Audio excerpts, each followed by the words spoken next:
Cornélio era um homem de atitudes justas e era respeitável.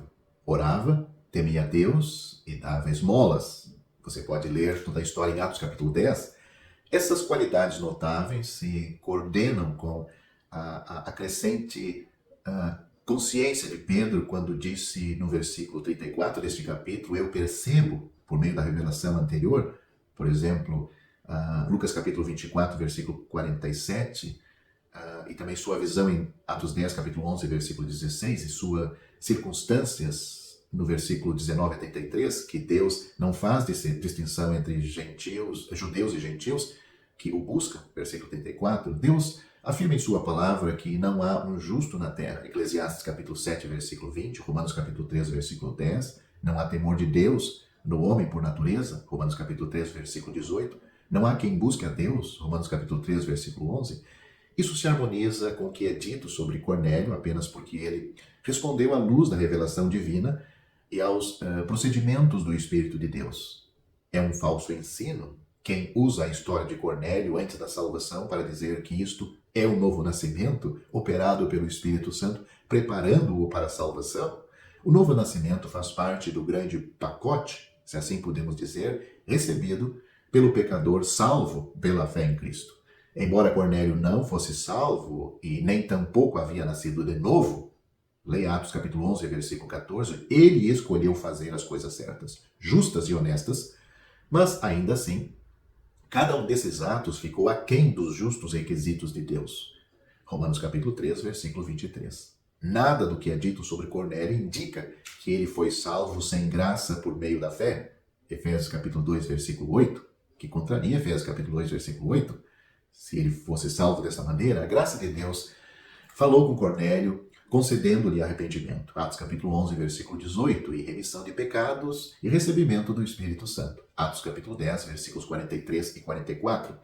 Antes e depois de sua conversão, Cornélio não tinha do que se vangloriar diante de Deus. Como é apropriado, ele se submeteu a Deus.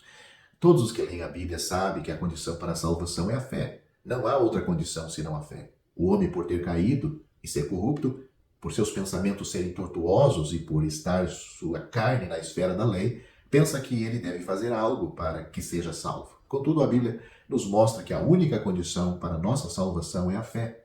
Além da fé, não há outra condição. O Novo Testamento diz-nos claramente, pelo menos 115 vezes, que quando o homem crê, ele é salvo, tem a vida eterna e é justificado. Quando o homem crê, ele tem todas essas coisas.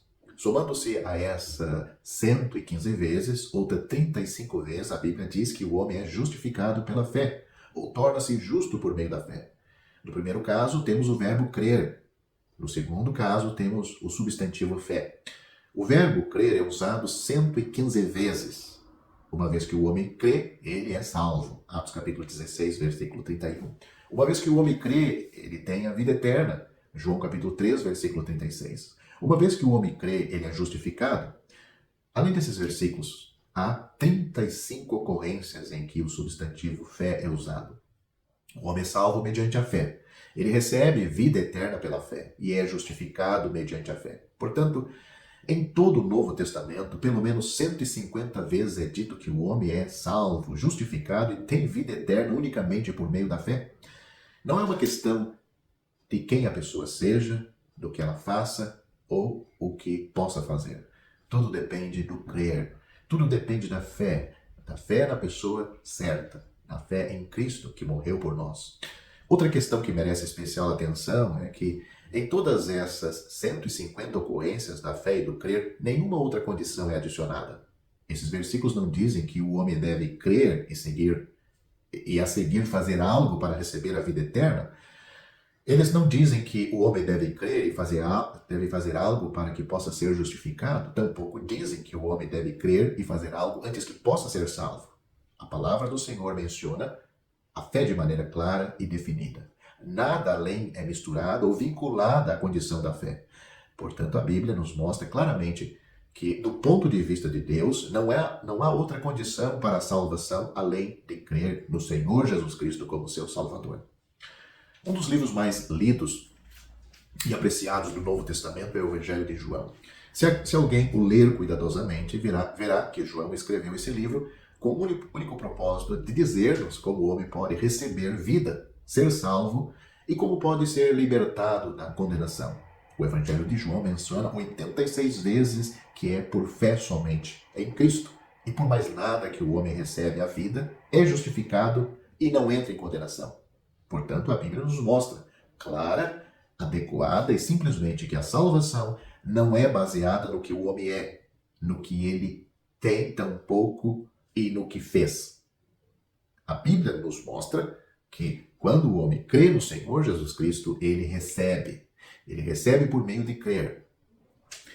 Note o que a Bíblia diz. Mas a todos quantos receberam o Senhor Jesus, deu-lhes o poder de serem feitos filhos de Deus aos que creem no seu nome, os quais não nasceram do sangue, nem da vontade da carne, nem da vontade do homem, mas de Deus. Evangelho de João, capítulo 1, versículos 12 e 13.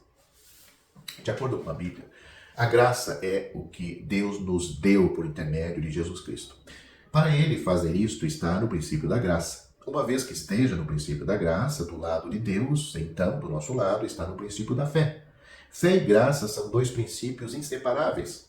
Graça é Deus dando algo para nós, e fé é o nosso receber algo da parte de Deus. Fé nada mais é que receber o que Deus nos deu em espírito.